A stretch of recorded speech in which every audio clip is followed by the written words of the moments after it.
Starter Pokemon are a signature part of any Pokemon game, and it's almost always the case that you have to choose between 3 different starter Pokemon when you begin your adventure. But what if there were more than 3 starters to choose from? In this video, as I often like to do on my channel, we're going to take a look at a hypothetical scenario and see what it could be like if the regions of the Pokemon world had more than 3 starters to pick between, and what new starters in these old regions would be like. Today, we'll be covering Kanto, Johto, and Hoenn, but if you'd like to see this done for all the regions, be sure to leave a like and a comment on this video, and share it around to help it do well. And with that said, let's get started.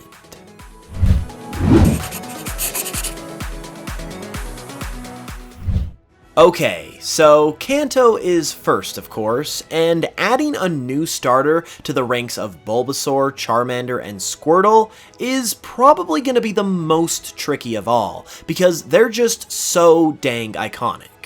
With that said though, I think I've come up with a solid idea, and that would be none other than this little fella.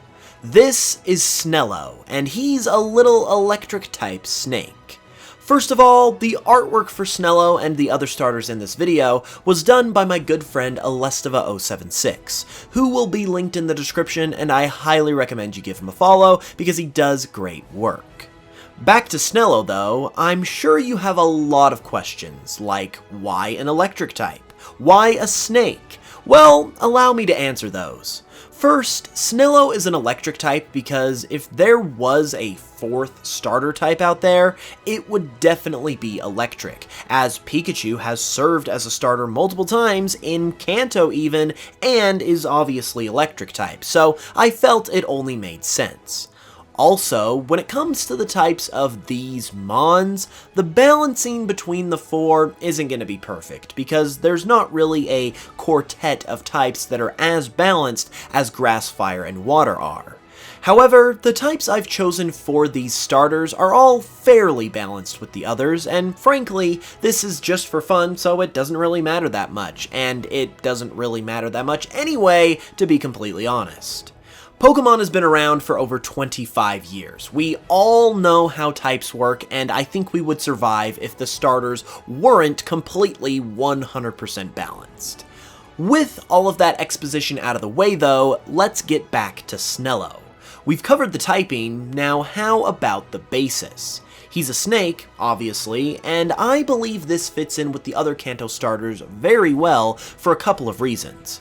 First, all the Kanto starters are either reptiles or amphibians, so another reptile was a no-brainer, and second, members of Game Freak have been on record in interviews saying that for the Kanto starters, they were all based on things that a kid could actually have as a pet in real life, like baby turtles, frogs, and lizards. So a snake also seemed like a good fit here, since snakes are reptiles who can definitely also be pets. Design-wise, we needed to keep it simple, since the official Kanto starters are all pretty simple themselves, and the same is true for their names, coming from what they're based on, combined simply with something that describes their type. This is also where Snello comes from, as it combines the words snake and yellow, which doesn't instantly say electricity like Charmander immediately says fire, but it itself is yellow, and yellow is also the color that is most commonly associated with electricity. Also, Snello is just an adorable name, and I thought it fit this Pokemon's cute design pretty well. So there you have it, a hypothetical 4th Kanto starter. Would you pick Snello to travel through Kanto with? Let me know down below as we continue on to the Johto region. As fun as making all these new Fakemon is, there's a price to pay to keep videos like this going, which is why I am super grateful for the sponsor of today's video, Dave. Dave helps with something that we would all be glad to have some extra help with, and that's finances. Sometimes you just need someone to come in clutch for you when it comes to something like this, like if your future self could just bring you some future money for what you've got going on right now, because sometimes things just happen. That's how Dave is able to help. Dave is working to reinvent banking by offering things like extra cash, which can get you up to $500 to use on whatever you need, and it also offers the chance to build credit just by paying the money back on time, all without any interest or even a credit check. You can even get this extra cash instantly for a small fee or for free in just 1 to 3 business days. So if Dave sounds like something that interests you, you can download Dave today at dave.com/hoops. That's dave.com/hoops. Sign up for an extra cash account and get up to $500 instantly. For terms and conditions, go to dave.com/legal. Instant transfer fees apply, banking provided by Evolve, member FDIC. That link will be in the description below, and a huge thank you to Dave for helping to make videos like this one possible. Alrighty, getting back to the Pokemon, we now arrive at Johto, and let me tell ya, Johto's starters are one of the strongest starter groups in existence. I mean, just look at them. So we've certainly got our work cut out for us here. Joining Chikorita, my boy Cyndaquil, and Totodile is none other than this perfect specimen. I hope you guys enjoyed this little guy because I absolutely love him. His name is Winterai, and although he is perfection, he is gonna require some explanation. Just like our new Kanto starter, I wanted this new Johto starter to fit in with the common theme that the Johto starters share. And while Johto's starters don't have a theme that's as concrete as some of the other regions, a solid thing that does link them together is a theme of ancient creatures. You've of course got Chikorita, whose family are based on dinosaurs, you've got Totodile, whose family is based on crocodiles and alligators, which have been around forever, and then there's Cyndaquil, which itself is mostly based on an echidna. And echidnas are part of the order Monotremata, which are some of the earliest mammals to exist, and I'm no scientist, but I assume this is why members of this order, like echidnas and the platypus, are able to lay eggs despite being mammals, because I guess they're kind of transitional. Anyway, the TLDR is that they're all based on things that have been around for a long time, which is why Winterai is based on a rhinoceros, specifically a woolly rhinoceros. While woolly rhinos sadly aren't around anymore, their descendants are, and given that woolly rhinos were around during the Ice Age, it helps to give Winterai that ancient feel that the other Johto starters have. Despite being based on a rhino though, Winterai has a unique look to it, which was actually intentional, because 2 of the other Johto starters, Chikorita and Cyndaquil, have very ambiguous, non-descriptive looks, meaning that it can kinda be hard to tell at first glance what they're actually supposed to be, and so I wanted to include that ambiguousness into Winterai's design as well. Another reason it's based on a woolly rhinoceros is because it's ice type, and I chose the ice type as a starter type for Johto because, again, while it's not a perfect fit, it does create a type square, so to speak, with every type having an advantage against another.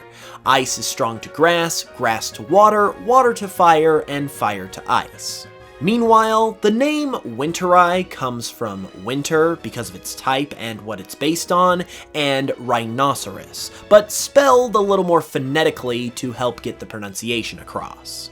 While I love all the Fakemon I've made over the years, I usually try to not pat myself on the back too much with them, because that's just kind of my personality, I guess. But Winterai, I gotta say, Winterai turned out amazing in my opinion, and I don't want to say that I would pick it over Cyndaquil, but it certainly gives Cyndaquil a run for its money. That's how much I absolutely love this little fella.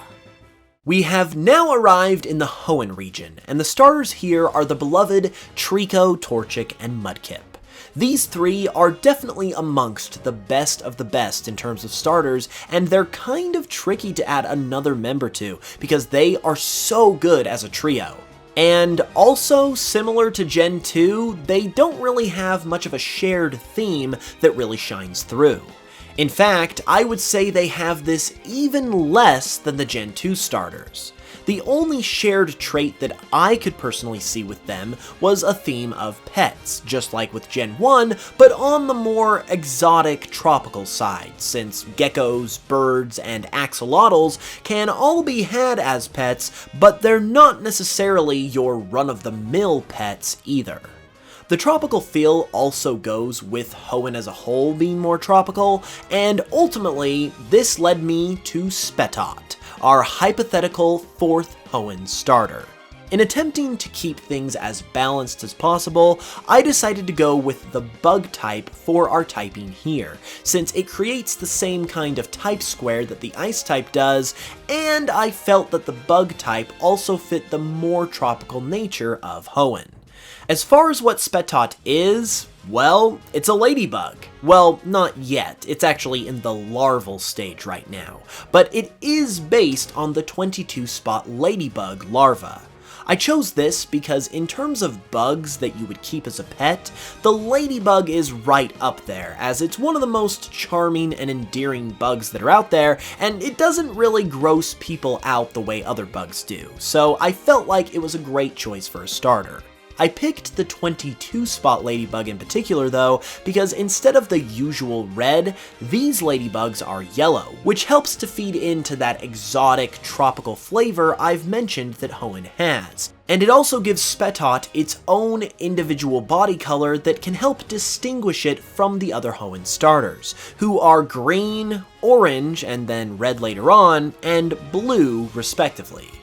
Lastly, the name Spetot actually works quite well because it begins with the word spot, referring to the spots ladybugs have, as well as the name Spot, which is a stereotypical pet name which works perfectly with this being a starter Pokemon, as well as the apparent pet theme that the Hoenn starters could potentially have. Then, the actual word pet is put right in the middle of the word spot, for the same reason, and this ends up forming the word tot at the end, as in a toddler or a baby, which works perfectly since Spetot is a first stage Pokemon. So yeah, all things considered, Spetot is what I was able to come up with for another Hoenn starter, and if it's something you would choose for your Hoenn adventure, you'll have to let me know with a comment down below. And there you have it. Which of these new, different starter Pokemon do you enjoy the most? Let me know in the comments below, and be sure to leave a like if you enjoyed the video, and if you'd like to see a part 2. With that said, I'll be back with another video very soon, and until then, as always, thanks so much for watching this one, I really appreciate it, and I will smell you guys later.